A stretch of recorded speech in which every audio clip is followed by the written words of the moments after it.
시간 함께 찬양할 때 주님의 높고 영화로우신 이름을 높여드리는 귀한 시간 되길 소망합니다. 할렐루야. 주 이름 찬양 풍요의 강물 흐르는 부유한 땅에 살 때에 주님 찬양해.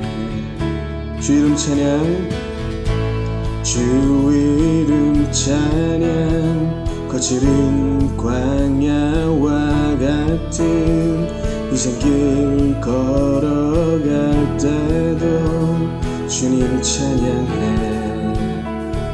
모든 축복 주신 주님 찬양하리. 어두운 날이 다가와도 나 외치리. 주의 이름을 찬양해. 주의 이름을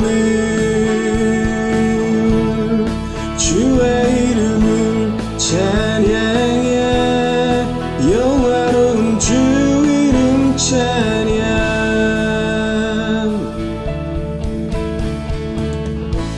주 이름 찬양. 햇살이 나를 비추고 만물이 새롭게 될 때 주님 찬양해. 주 이름 찬양. 가는 길 험할지라도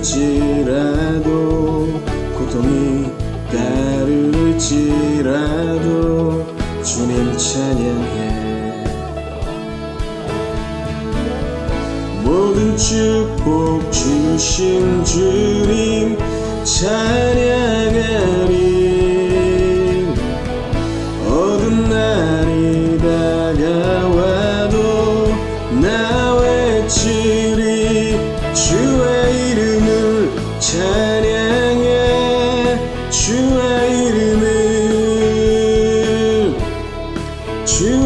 이름을 찬양해. 영화로운 주 이름 찬양. 주의 이름을 찬양해.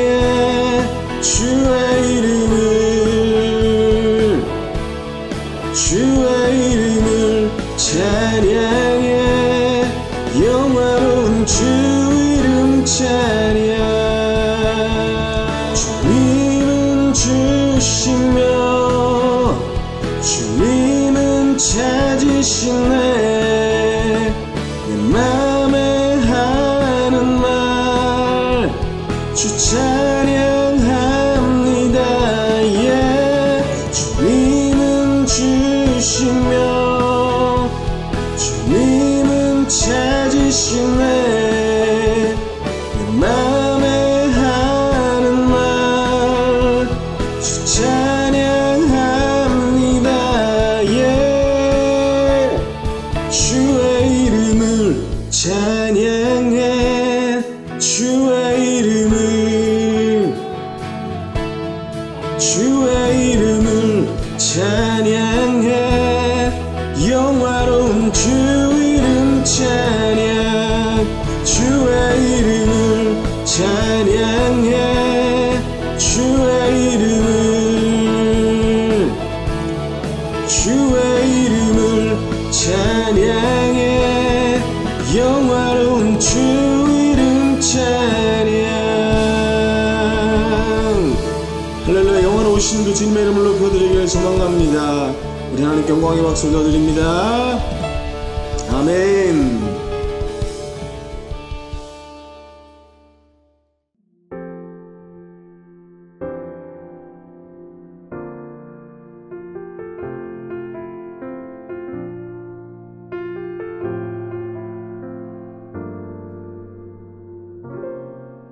우리 모두 예배하는 자 되어 온전히 영과 진리로 주를 예배하자. 주가 우리와 함께 영원히 함께 하시고 마르지 않는 샘물로 우릴 채우시리. 우리 모두 예배하는 자 되어 온전히 영과 진리로 주를 예배하자. 주가 우리와 함께 영원히 함께 하시고 마르지 않는 샘물로 우릴 채우시리라.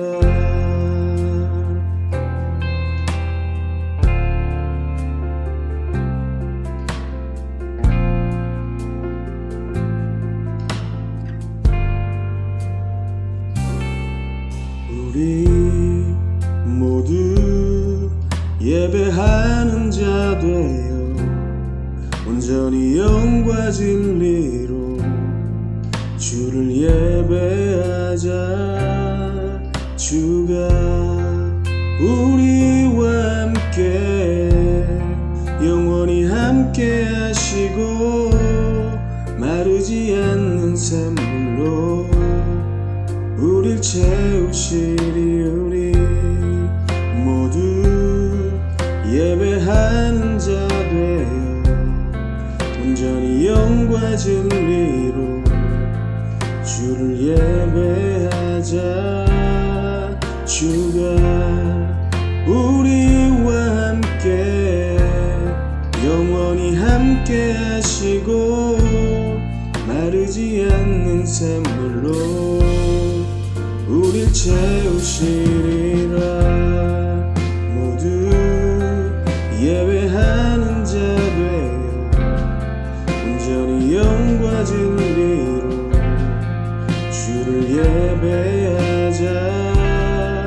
주가 우리와 함께 영원히 함께 하시고 마르지 않는 샘물로 우릴 채우시리라. 우리 모두 예배하는 자 되어 온전히 영과 진리로 주를 예배하자. 주가 우리와 함께 영원히 함께 하시고 마르지 않는 샘물로 우릴 채우시리. 우리 모두 예배하는 자 되어 온전히 영과 진리로 주를 예배하자. 주가 우리와 함께 영원히 함께 하시고 마르지 않는 샘물로 우릴 채우시리. 우리 모두 예배하는 자 되어 온전히 영과 진리로 주를 예배하자. 주가 우리와 함께 영원히 함께 하시고 마르지 않는 샘물로 우릴 채우시리라. 함께 기도하며 나아갈 때 주님, 우리가 영과 진리로 온전히 주님을 예배하는 자 되기를 소망합니다. 우리와 함께 하시는 주님, 영원히 마르지 않는 샘물로 우리와 함께 하여 주시고 오늘도 예배하는 가운데 오직 주의 영광을 위하여 예배할 수 있게 하시고 하나님이 주시는 은혜를 풍성히 누릴 수 있는 귀한 시간 될 수 있도록 주와 함께 하여 주시옵소서. 우리 함께 기도하도록 하겠습니다.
오늘도 우리를 부르신 주님, 그 부르심 앞에 순종으로 나온 우리의 발걸음을 복되게 하여 주시옵소서. 말씀과 예배를 사모하며 나아가는 믿음의 사람들에게 성령의 깨닫게 하시는 은혜로 말씀을 풍성히 누려 세상의 하나님 나라 백성됨에 그 복을 온전히 흘려보낼 수 있는 믿음의 사람들로 온전히 삼아 주시옵소서. 감사드리며 거룩하신 예수님 이름으로 기도드렸습니다. 아멘.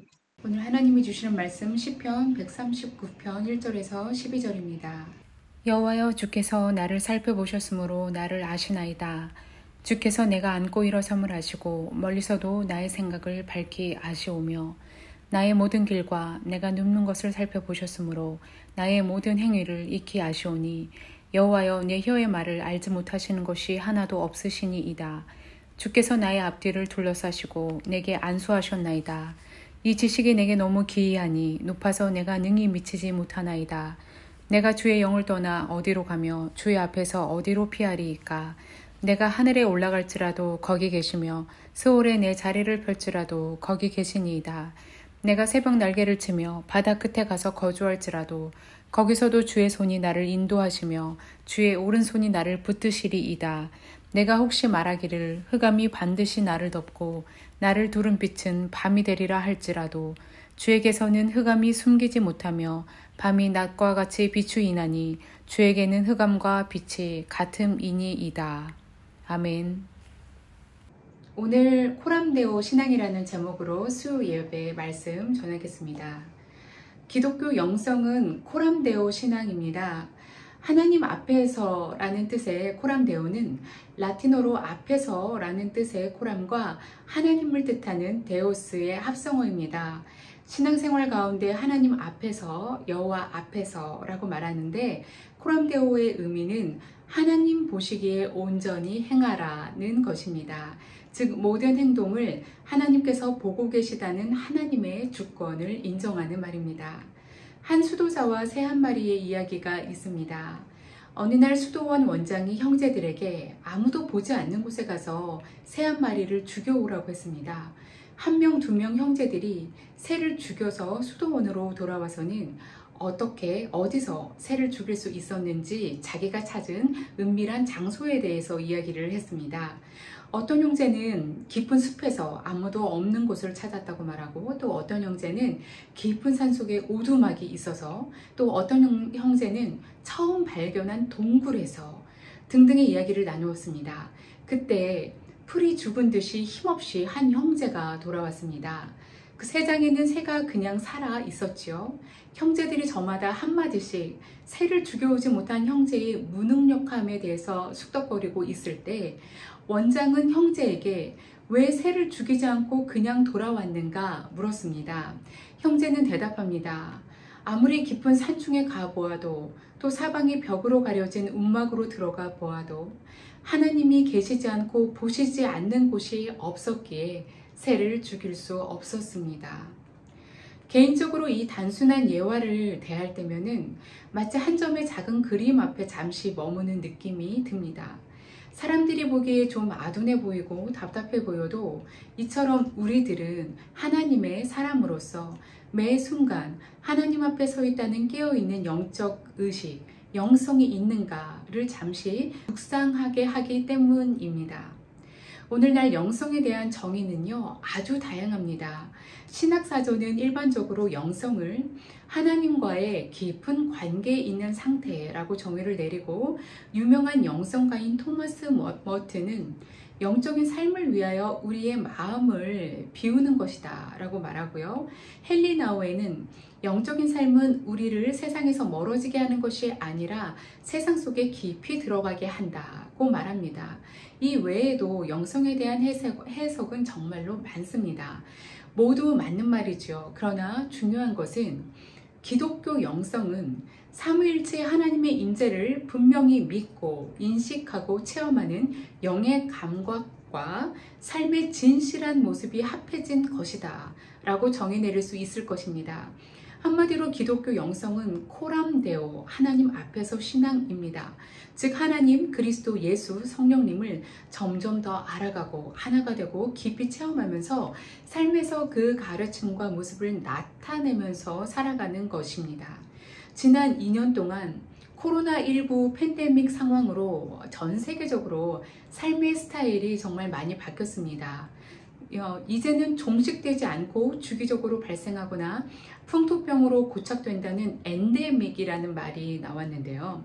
여하튼 우리 모두는 지난 시간 동안에 직장, 학업, 교회 등 삶의 모든 영역에서 비대면 만남에 익숙해졌습니다.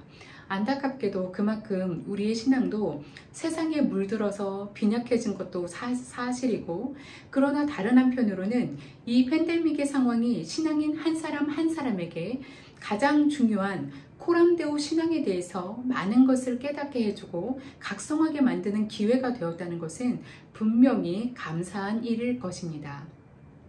여러분, 코람데오 신앙의 출발점은 하나님의 은혜입니다. 영성은 테크닉이 아닙니다. 우리가 어떤 특별한 테크닉으로 하나님과의 깊은 관계로 들어가는 것이 아니라 우리의 간절한 바람과 하나님을 찾는 마음으로 들어가는 것입니다. 오늘 주시는 말씀 시편 139편을 살펴보겠습니다. 여러분이 가지고 계신 성경을 열어서 1절에서 24절까지 눈으로 한번 쭉 읽어보시기 바랍니다. 많은 사람들이 코람데오 신앙의 표본을 다윗이라고 말하는 이유가 있습니다. 한 절 한 절마다 도무지 그의 삶에 주님이 없는 구절이 없습니다. 여호와여 주께서 나를, 여호와여 내 혀의 말을, 주께서 나의 앞뒤를, 내가 주의 영을 떠나 거기서도 주의 손이, 주에게서는 흑암이. 여러분, 단지 139편만이 아닙니다. 시편의 거의 모든 매장은 분명한 코람데오 신앙으로 시작합니다. 여호와여 하나님이시여 오라 우리가 여호와께, 여호와 내 구원의 하나님이여 내가 여호와의 인자하심을, 왕이신 나의 하나님 여호와여 내가 주께, 여호와여 나의 말에 귀를 기울이소서, 나의 힘이신 여호와여 할렐루야 우리 하나님을, 할렐루야 내 영혼아 여호와를, 할렐루야 그의 성소에서 하나님을. 하나님께서는 다윗 앞서 택하셨던 왕 사울을 후회하시면서 새 왕 다윗을 이제 선택하실 때에 말씀하셨습니다. 사무엘상 16장 7절입니다. 여호와께서 사무엘에게 이르시되 그의 용모와 키를 보지 말라. 내가 이미 그를 버려놓으라. 내가 보는 것은 사람과 같지 아니하니 사람은 외모를 보거니와 나 여호와는 중심을 보느니라. 사도행전 13장 22절 말씀입니다. 다윗을 왕으로 세우시고 증언하여 이르시되 내가 이새의 아들 다윗을 만나니 내 마음에 맞는 사람이라, 내 뜻을 다 이루리라 하시더니, 인생의 길을 지나며 날이 좋은 때나 또 날이 굳은 때에도 그 구름 너머에 있는 하나님의 얼굴을 구하고 찾는 다윗의 신앙을 하나님이 얼마나 사랑하셨겠습니까? 시편의 각 장은 한결같은 다윗의 일편단심으로 시작하지만 그 배경화하면은 희노애락 그 자체요, 살아내야만 하는 리얼한 삶의 자리였기에 결코 쉽지 않았습니다. 그러나 다윗이 하나님을 부르며 고백하는 내용 한 구절 한 구절 속에는 이미 그의 삶에 가까이 찾아오신 하나님의 은혜와 경험들로 가득 차 있었다는 것을 보아야 합니다. 시편 139편 1절입니다. 여호와여 주께서 나를 살펴보셨으므로 나를 아시나이다. 전능하신 하나님께서 사실 우리의 삶에 대해서 알고 마시고 할 것이 뭐가 있을까 싶습니다. 그냥 한 번만 지나치듯이 보셔도 다 아시지 않을까요? 사람의 눈에도 아래에서 올려다보면 그렇게 화려하고 크게 보이던 것들도요, 조금만 높은 곳에 올라가서 내려다보면 아, 겨우 저만 했구나 싶을 정도로 한눈에 다 보입니다. 이런 경험을 자주 할 때면 전능하신 하나님께서, 그 세상의 주관자이신 하나님께서 우리들을, 또 이 지구를 이렇게 내려다보고 계시겠구나, 정말 다 아시겠구나 싶습니다. 그런데 다윗은 고백합니다. 나를 살펴보셨으므로 아신다. 살펴본다는 것은 의도를 가지고 집중해서 바라보시는 것입니다. 우리를 향해 지대한 관심을 가지시고 특별한 애정으로 우리의 삶을 구석구석 살피심으로 우리의 삶을 깊이 생생하게 아신다는 말씀이죠.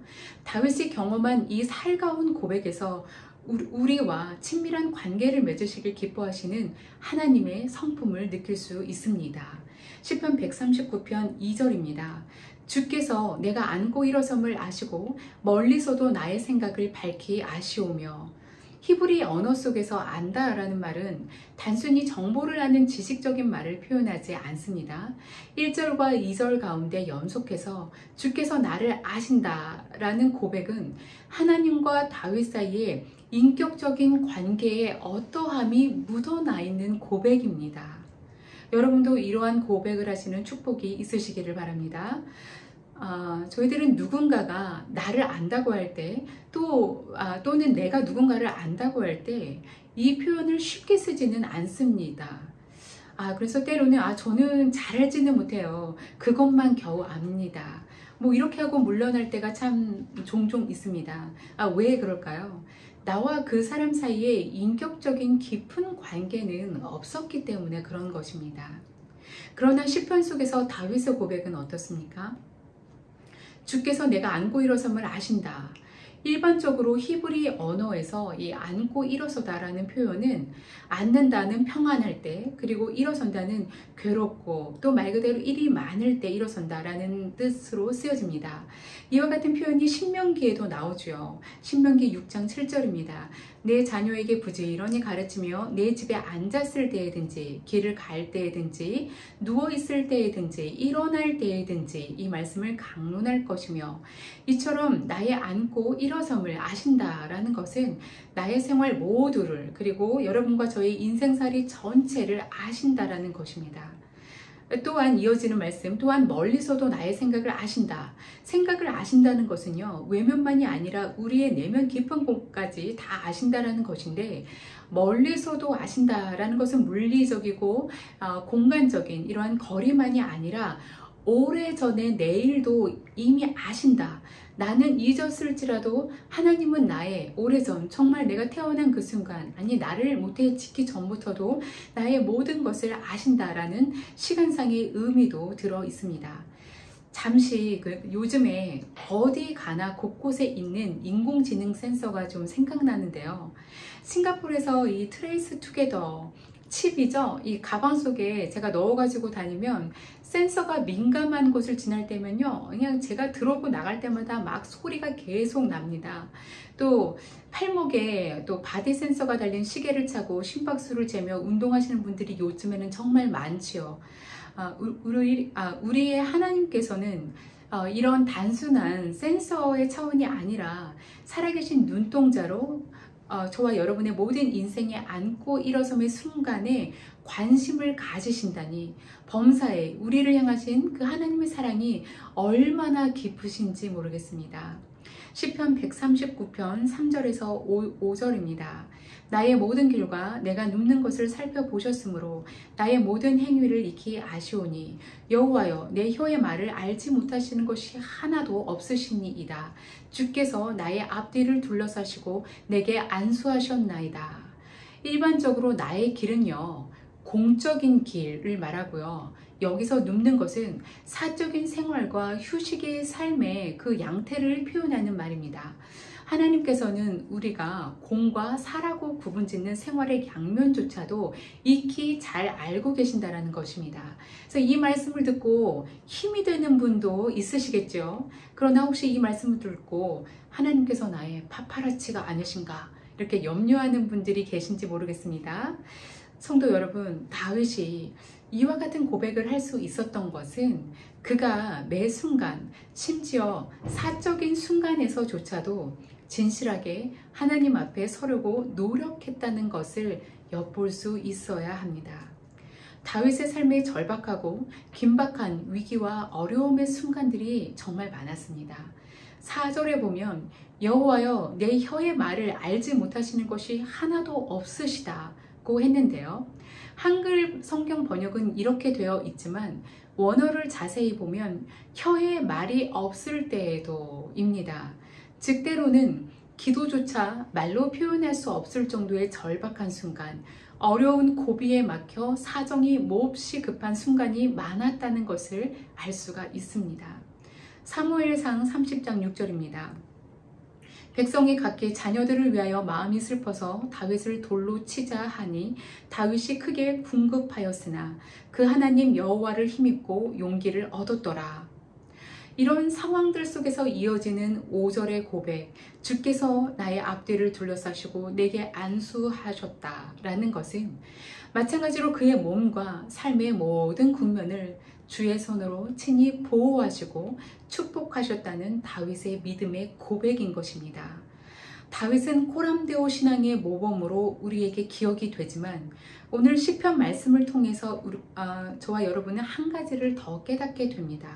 즉 이 모든 신앙의 힘조차 다윗이나 우리 자신에게서 나온 것이 아니라 바로 보살펴 주시고 친히 먼저 살펴주시는 하나님의 사랑으로부터 바로 이 코람데오의 신앙이 시작된 것이라는 것을 말입니다. 성도 여러분, 코람데오 신앙은요, 집중할 때 가능합니다. 시편 139편 6절에서 10절까지 읽겠습니다. 이 지식이 내게 너무 기이하니 높아서 내가 능히 미치지 못하나이다. 내가 주의 영을 떠나 어디로 가며 주의 앞에서 어디로 피하리이까? 내가 하늘에 올라갈지라도 거기 계시며 스올에 내 자리를 펼지라도 거기 계시니이다. 내가 새벽 날개를 치며 바다 끝에 가서 거주할지라도 거기서도 주의 손이 나를 인도하시며 주의 오른손이 나를 붙드시리이다. 일반적으로 하늘과 땅이라고 대조적으로 표현하는데요. 8절에는 땅 대신에 음부라는 표현에 스올이라는 말이 나옵니다. 당시 히브리인들에게 스올은 하나님의 도움이나 은혜로부터 완전히 떨어져 나간 곳으로 치부되는 그러한 곳입니다. 그런 장소입니다. 시편 6장 5절입니다. 사망 중에는 주를 기억하는 일이 없사오니 스올에서 주께 감사할 자 누구리이까? 9절 말씀입니다. 내가 새벽 날개를 치며 바다 끝에 거주할지라도. 여러분, 동이 터올 때, 즉 싱가포르에서는요, 아침에 7시 조금 전이나 후 7시 정도 이제 동이 터옵니다. 이 맑은 날에는요, 동이 터오르려고 하면 태양에서 나오는 광선이 이렇게 시작되는데요. 그 광선이 처음에는 한 5개 정도, 뭐 이렇게 숫자로 물론 셀 수는 없지만 이렇게 나오는 것을 볼 수가 있습니다. 그런데 이 광선이 처음에는 마치 햇살이 정말 이렇게 눈을 뜨는 것처럼 살짝 나오다가요, 어느 한순간이 되면 이 빛이 사방으로 확 퍼져나가는데요. 그러면은 정말 아직은 어두웠던 그 하늘이 어느 한순간에 그냥 환해집니다. 그래서 정말 아침이 되는데요. 동이 터오는 것이죠. 그런 것처럼 이 다윗이 지금 말하는 것은 내가 지금 빛의 속도로, 그와 같은 빛의 속도로 뻗어나가서 하나님의 낯을 피해서 그곳에 정말 저 바다 끝에 가서 그렇게 빠른 속도로 가서 있을지라도 라고 말하는 것입니다. 정말 표현으로는 시적인 표현이에요. 정말 아름답고 또 짧은 찰나에 동이 다 밝아버리는 모습을 염두에 두면서 다윗이 역설적으로 그러한 표현을 했습니다. 심지어 음부에서조차도 하나님과 나는 결코 분리될 수 없으며 혹은 내가 빛의 속도로 하나님의 낯을 피해 날아간다 할지라도 하나님으로부터 나는 결코 멀어질 수 없다라는 것을 고백하는 것입니다. 로마서 8장 38절 39절입니다.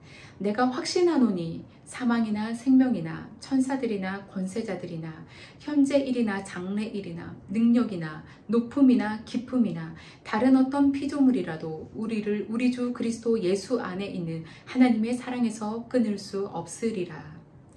다윗이 어려운 상황 속에서도 믿음으로 다시 한번 고백합니다. 시편 139편 11절에서 12절입니다. 내가 혹시 말하기를 흑암이 반드시 나를 덮고 나를 두른 빛은 밤이 되리라 할지라도 주에게서는 흑암이 숨기지 못하며 밤이 낮과 같이 비추이나니 주에게는 흑암과 빛이 같음이니이다. 다윗의 고백은 어려운 상황 가운데서 하나님께 그의 믿음을 두는, 요즘에요 그런 말이 많이 이렇게 나오나 봐요. 초초초 집중. 네, 그 표현을 지금 해보면 이 다윗은 어떠한 상황 속에서도요, 초초초 하나님께 집중하며 지킨 믿음의 고백이었습니다. 오늘 우리의 신앙의 정신은 어떠한가요? 하나님을 대면하고 있다는 의식보다 사람을 대하는 일에 더 신경을 쓰고 조심스러워하는 그리스도인들의 모습을 사람 앞에서라는 뜻의 코람 호미니부스라고 말하기도 합니다. 사랑하는 모든 영광교회 성도님들, 코람데오 신앙으로 코람 호미니부스 정신을 이겨내시길 주님의 이름으로 축복합니다.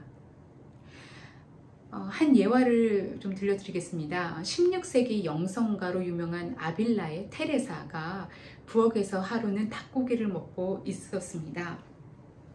그녀는 두 손에 닭고기를 움켜쥐고서요, 입술에 막 닭기름을 묻혀가면서 아주 맛있게 고기를 뜯어먹고 있었습니다. 그때 수녀 한 사람이 부엌에 들어왔다가 이 광경에 좀 적잖은 충격을 받고 말문을 잃었다고 합니다. 이때 테레사가 말문을 잃은 수녀에게 말하였습니다. 닭고기를 먹을 때는 닭고기에 집중하고 기도할 때는 기도하는 데 집중합니다. 현대 영성가 유진 피터슨 목사님은 이런 테레사의 에피소드를 소개하면서 진짜 영성이 무엇인가에 대한 질문을 우리들에게 던져줍니다. 하나님 앞에서의 삶을 살기 위해서 우리에게는 하나님의 말씀과 그분이 나에게 들려주시는 메시지에 초집중해야 하는 힘이 참으로 필요합니다. 매 순간 하나님을 의식하고 살아가기는 정말 쉽지 않습니다. 심지어 하나님의 동산인 에덴 동산에서 하나님을 거의 대면하고 살았다고 할 수 있는 아담도 타락을 했으니까요. 하나님의 말씀을 가볍게 생각했기 때문이었습니다. 그래서 하와는 사탄의 속임수에 쉽게 또 넘어갔지요. 아니, 넘어가 준 것과 다름없습니다. 그래야 보암직하고 또 먹음직하고 탐스러운 그 선악을 알게 하는 나무의 실과를 손에 넣고 입으로 맛볼 수가 있었으니까요. 네, 하와도 아담도 마찬가지였습니다. 또 어떻습니까? 16세기나 그 전에 중세에 정말 동굴 속에 들어가서 속세를 떠나서 홀로 있으면서 수도 생활을 하면서 나는 신앙을 지키리라 했던 중세의 수도사들도요, 그 동굴 속에서 아무도 없는 그 속에서 순간순간 어둡게 밀려오는 육신의 정욕과 안목의 정욕과 이생의 자랑거리로 몸부림을 쳤다고 하는 자료들이 많이 있습니다. 하나님께서는요, 우리 모두가 다윗과 같이 완벽하기를 바라시는 것은 아닐 것입니다. 그리고 사실 다윗에게는요, 치명적인 큰 죄가 얼마나 많았습니까? 죄가 없었기 때문에 완벽하다고 말하는 것이 아닙니다. 그러나 다윗은요, 지옥과 같은 자기 자신이 정말 싫어지는 그러한 상황 속에서도요, 다시 힘을 내어서 자신이 아닌, 그리고 사람이 아닌 다시 하나님을 바라보는 힘을 내었습니다. 시편 139편 24절입니다. 내게 무슨 악한 행위가 있나 보시고 나를 영원한 길로 인도하소서. 하나님께서는 우리에게 이 세상 가운데서 늘 하나님 앞에 서 있다는 코람데오의 영적 각성을 유지하려고 애쓰고 사는 것을 바라실 것입니다. 그러다가 실수도 하고 죄를 짓기도 하지요. 그러나 그럴 때에도 코람데오 정신에 집중하여 살려고 한다면 성령님께서 그때그때 깨닫게 하시고 인도하실 것입니다. 여러분 모두에게 이런 힘이 더욱 회복되셔서 다윗이 고백한 139편 10절의 말씀, 거기서도 주의 손이 나를 인도하시며 주의 오른손이 나를 붙드시리이다 는 고백이 오늘 저와 여러분에게 다시 한번 새로워지시기를 축복합니다. 다 같이 찬양하고 기도하겠습니다.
난 그래서요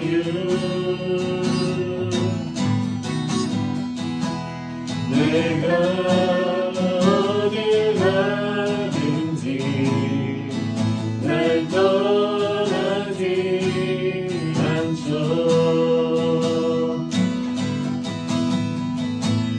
내 이름 아시죠. 내 모든 생각도 아버라 부르네 그가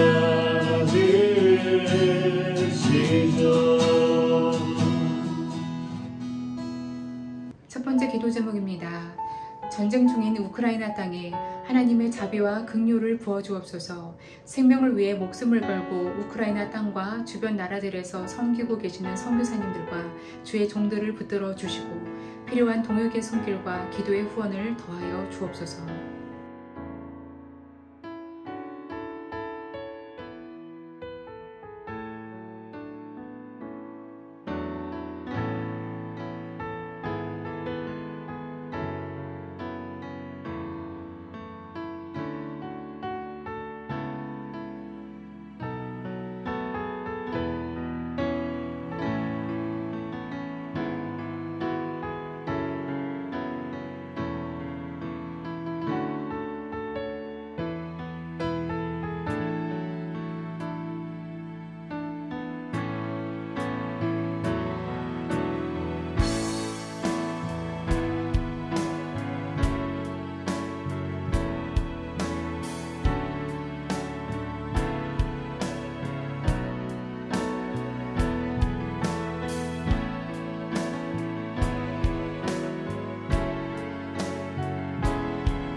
두 번째 기도 제목입니다.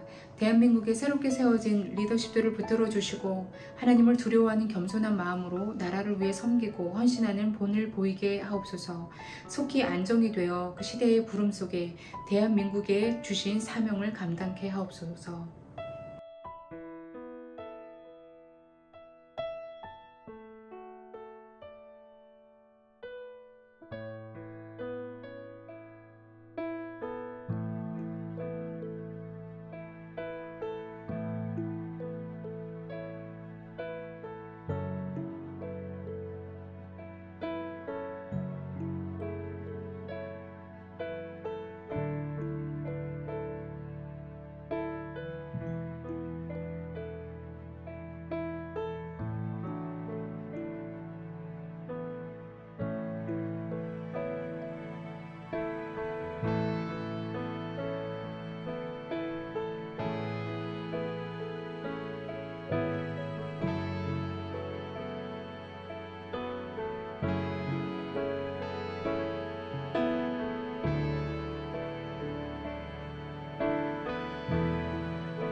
세 번째 기도 제목입니다.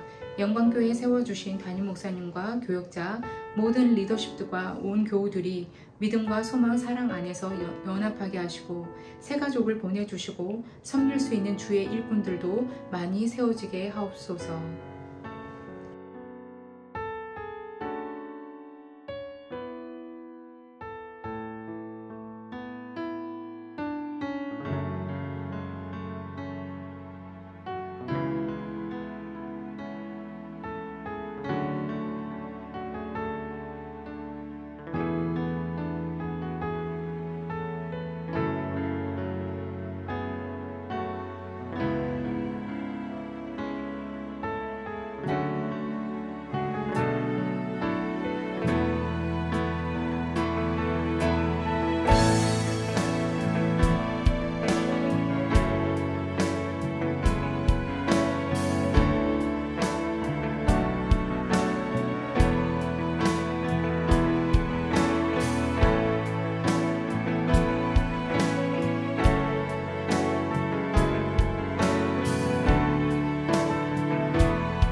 네 번째 기도 제목입니다.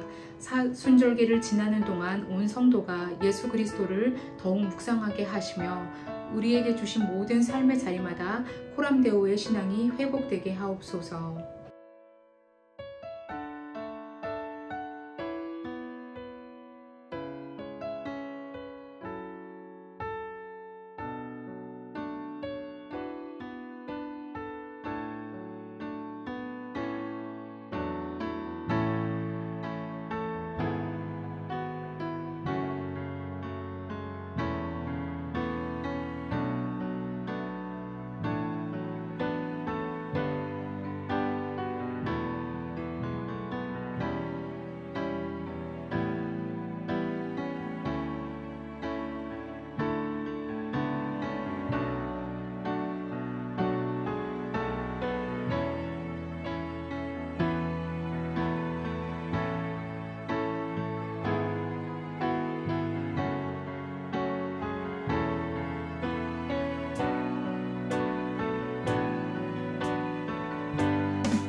마지막으로 듣는 기도 드리겠습니다.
사랑과 은혜가 풍성하신 하나님 감사합니다. 오늘도 하나님 앞에서의 신앙의 모습, 주님이 우리를 통하여 이루시고자 하시는 온전함과 거룩함의 자리들을 다시금 알게 하시고 깨닫게 하시니 감사합니다.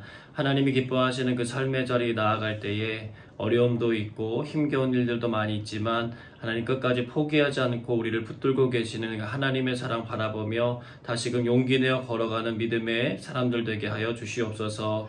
하나님의 마음에 합하였던 다윗과 같이 앉으나 서나 또 어디를 가든지 머무르든지 하나님의 임재를 바라보고 하나님의 은혜 안에 머물 수 있는 저희 모두가 될 수 있도록 인도하여 주옵소서.